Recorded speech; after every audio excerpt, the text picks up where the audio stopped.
Taxpayers will be dealing with a whole host of policy changes in FY24, including slab and slab rate changes and amendments to the finance bill relating to mutual funds.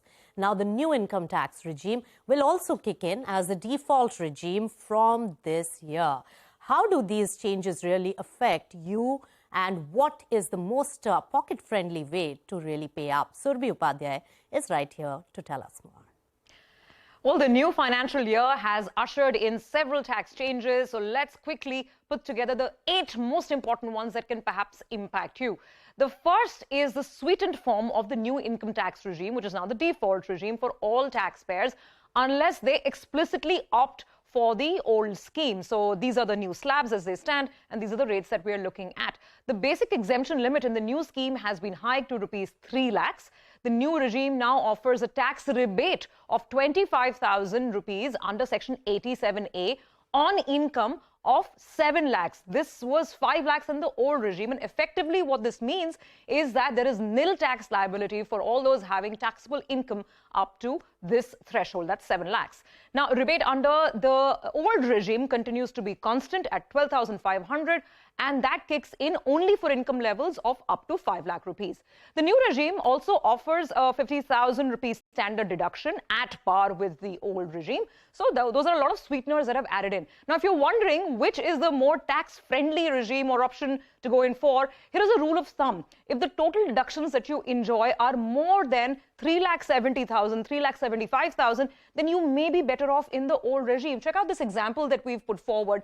Here, the taxable income is at 15 lakhs. That's the income. Standard deduction is offered in both the regimes now. So the taxable income comes down to 14 lakh 50,000. In the first case, there are no deductions, but in the old regime, we have considered deductions like medical insurance, ATC, etc. So all of it put together, the tax liability in the old regime is still lower at 1,27,500 compared to the new regime, which is 1,40,000. So basically go back to that rule of thumb and do your math and move forward. Now, the super rich have reason to cheer as the new regime offers lower peak surcharge of 25% versus the 37% peak rate under the old regime.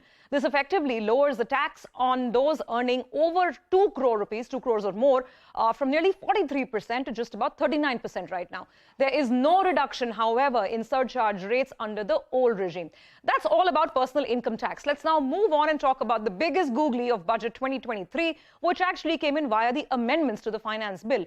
From the 1st of April of this new financial year, any mutual fund that does not have at least 35% of its assets invested in domestic equity will be taxed at slab rates and not the 20% rate along with the indexation benefit which such funds enjoyed if an investor was invested for 3 years. So all that has gone away. This move increases the tax incidence not just on debt funds but also on funds that are investing in global equities or gold for that matter.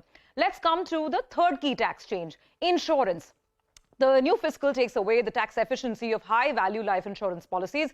Now, income from non-ULIP policies having an annual premium of 5 lakhs or above will be taxed at slab rates. However, a payout upon the death of the insured from such policies remains tax-free. Let's move to the fourth major amendment that we're talking about, or the fourth major tax change this year that kicks in, and this pertains to market-linked debentures, or MLDs as they're called. The government has taken away the benefit of long-term capital gains regime that was applicable on MLDs till last year. Now, this year onwards, FY24 onwards, income from MLDs will be taxed as short-term capital gains, i.e. at your slab rates. Coming to the fifth key tax change. Now, if you want to save tax on capital gains arising from the sale of property or any other long-term asset by reinvesting those gains in property, the new fiscal year caps the tax relief at 10 crore rupees. The sixth important change is higher tax on remittances under LRS or the Liberalized Remittance Scheme. Barring remittances for education or medical treatment, the tax collected at source, so TCS, on all other payouts has been hiked from 5% to 20%. Well, we've given you lots of bad news. There is some good news as well, and let's wind up on that note. Senior citizens can now invest up to 30 lakh rupees in the Senior Citizens Savings Scheme. That is a doubling of the earlier cap of 15 lakh rupees. The government has also made it easier to convert physical gold into e-gold and vice versa. Such conversions will not be treated as capital gains and therefore will not attract any capital gains tax liability. So there you have it, key tax changes that have been ushered in from this brand new fiscal. Right, Surbhi, thanks a lot for wrapping up all of those big changes that, we will now have to deal with in the coming financial year. Very helpful for anyone